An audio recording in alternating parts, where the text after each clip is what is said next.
Bonjour mes chers frères et sœurs, cela dépend de l'heure à laquelle vous me regardez devant vos écrans. Mes chers frères et sœurs, le thème de cette prédication ou une petite exhortation est intitulé « Tu récoltes paix car tu manges les graines ». Tu récoltes paix car tu manges les graines. Frères et sœurs en Christ, il faut comprendre le principe de la semence et de la récolte selon la Bible. L'idée de la semence comme unité de reproduction de la vie d'une plante. La semence, c'est la multiplication. Tu récoltes paix car tu manges tes graines. Frères et sœurs en Christ,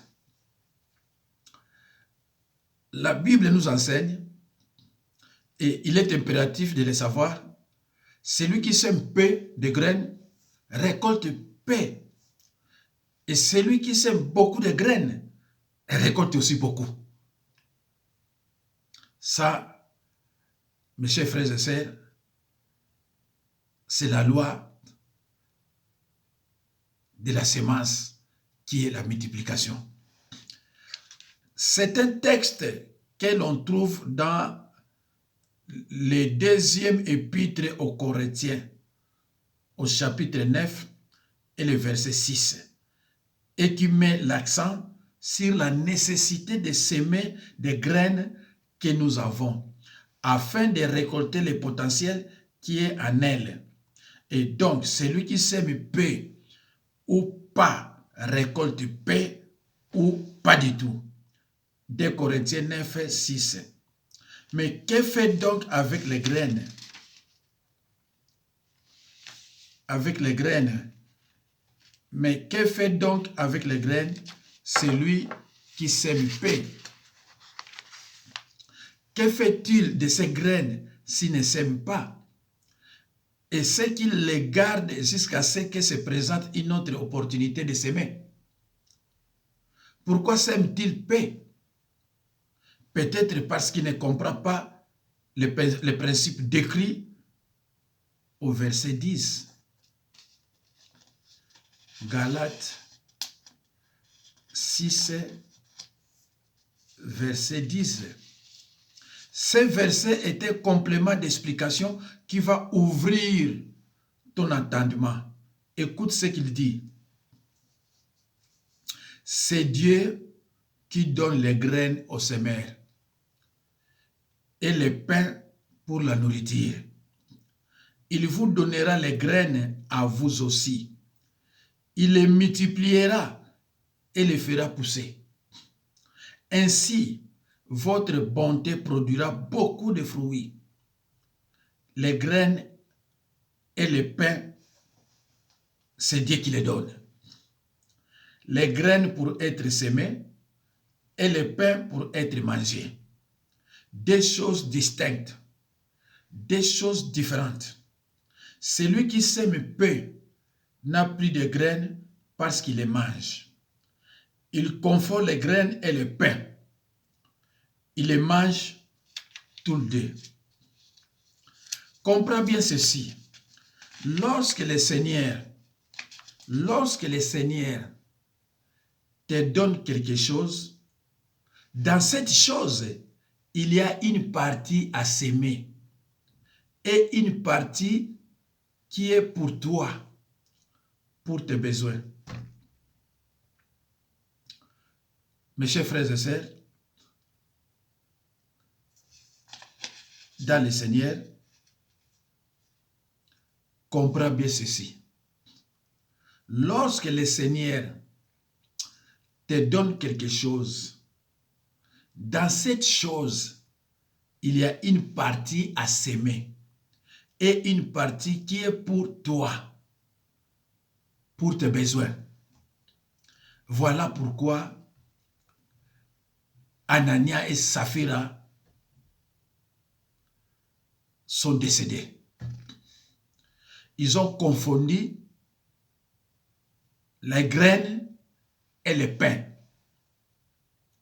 Les graines pour s'aimer. Et tu vas récolter les fruits. Le pain pour manger. Mais lorsque Dieu te donne quelque chose. Dans cette chose, il y a une partie à s'aimer et une partie qui est pour toi, pour tes besoins. Vous pouvez prendre vos Bibles et lisez dans Actes des Apôtres, chapitre 5, verset 1 à 11. Pourquoi Anania et Saphira sont décédés? Parce qu'ils ont confondu la semence, les graines et le pain. Donc, ils ont voulu manger les graines et le pain.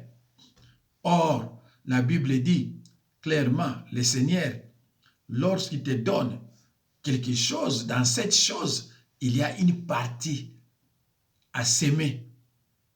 Donc, une partie à donner aux autres et une partie qui est pour toi, pour tes besoins. Mais Anania, a complicité avec sa femme, n'ont pas voulu donner aux autres, n'ont pas voulu donner les offrandes. Ils ont préféré mentir et les deux ont succombé. Les deux sont décédés et enterrés. L'apôtre Paul dit ces choses dans le contexte de l'aide financière à apporter aux chrétiens de Jérusalem. Quand je parle de l'apôtre Paul, ce n'est pas en relation avec Actes 5, 1 à 11. Parce que le problème de Saphira et Anania, l'apôtre Paul n'était pas encore là. Ici, nous parlons de 2 Corinthiens 9, 6. Voilà. Alors, j'avais dit quelque chose, c'était 2 Corinthiens 9, 10. Donc, je disais, pourquoi sème-t-il paix? Peut-être parce qu'il ne comprend pas le principe décrit au verset 10. Au verset 10, ce n'est pas de Galates 6, je rectifie, mais c'est de 2 Corinthiens 9, verset 10. Voilà. Et je reprends maintenant. Lorsque l'apôtre Paul dit ces choses, c'est en vertu de ce verset de 2 Corinthiens 9, 6. Dans 2 Corinthiens 9, 6, l'apôtre Paul dit ces choses dans le contexte de l'aide financière à apporter aux chrétiens de Jérusalem. Il invite les chrétiens de Jérusalem, il invite les chrétiens de l'église de Corinthe à comprendre que dans chaque provision financière du Seigneur, existe une partie à s'aimer dans la vie des autres et une partie à considérer pour les biens personnels.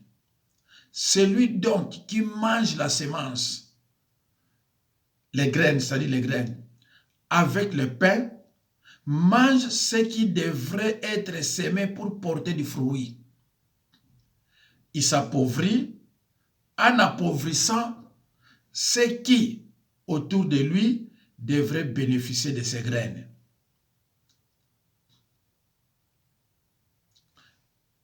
Je reprends. Dans 2 Corinthiens 9, 6, l'apôtre Paul dit ces choses dans le contexte de l'aide financière à apporter aux chrétiens de Jérusalem.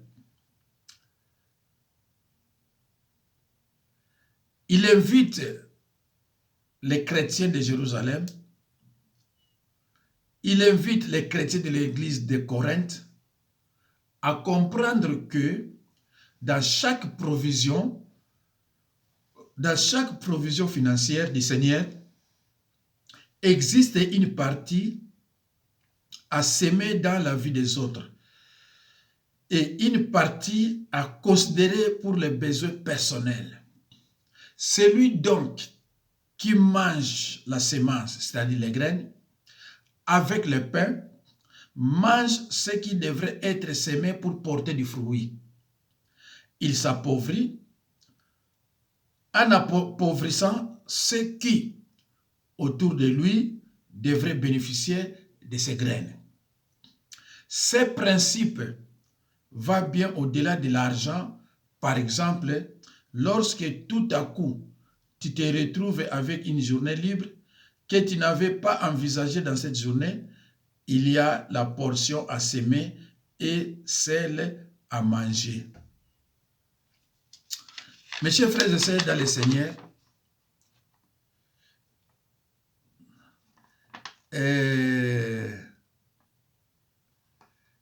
les murmures détruisent.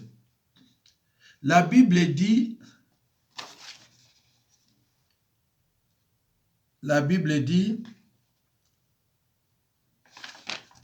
faites toutes choses sans murmure ni hésitation, parce que les murmures vous détruisent. Marc 12, 41, 44.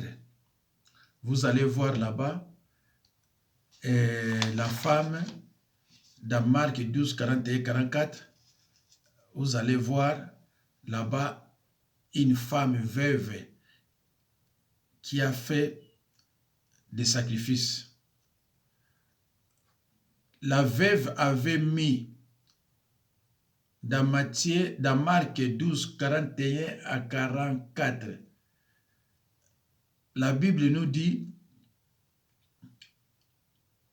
la veuve avait mis dans le tronc que 2 pièces d'argent. Aux yeux des autres, c'était très peu. Mais elle a mis en réalité tout ce qu'elle possédait. Donc, c'était énorme. Mes chers frères et sœurs, tout ce qu'elle possédait pour manger, elle a semé. Elle a semé tout. On appelle ça sacrifice.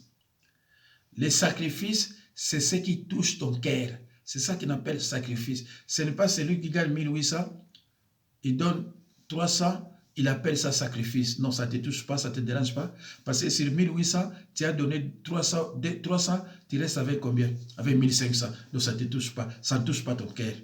Mais cette femme a donné tout ce qu'elle possédait, tout ce qui touche ta cœur.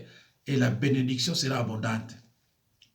Tout ce que vous faites, faites-le de bon cœur, comme pour le Seigneur, et non pour des hommes. Colossiens 3, 23. Mes chers frères et sœurs, nous pouvons donner quelque chose qui nous coûte par amour pour Dieu. Nous pouvons donner quelque chose qui nous coûte par amour pour Dieu. Nous devons s'aimer avec des cœurs de chair. Ne s'aimez pas parmi les épines. Jérémie 4, 3b. Jérémie 4, verset 3b. Ne s'aimez pas parmi les épines. La Bible dit, tout ce que vous faites, faites-le de bon cœur, comme pour le Seigneur, et non pour des hommes. Colossiens 3, 23. Nous devons s'aimer avec des cœurs de chair. Ne s'aimez pas parmi les épines. Voilà. Et ne murmurez pas. Les murmures détruisent. Nombre 11, 1 à 2. Nombre 11, 1 à 2. Mes chers frères et sœurs dans le Seigneur, soit donc que vous mangiez, soit que vous buviez, soit que vous fassiez quelque autre chose, faites tout pour la gloire de Dieu. 1 Corinthiens 10, 13. Soit donc que vous mangiez, soit que vous buviez, soit que vous fassiez quelque chose, quelque autre chose, faites tout pour la gloire de Dieu. 1 Corinthiens 10, 31. 1 Corinthiens 10, 31. Mes chers frères, dans le Seigneur, c'est la fin de notre enseignement, de notre exhortation, pour ne pas vous dire prédication ou bien enseignement, mais exhortation. Mes chers frères et sœurs, je suis au 06 51 03 92 89. Dieu vous bénisse. Merci.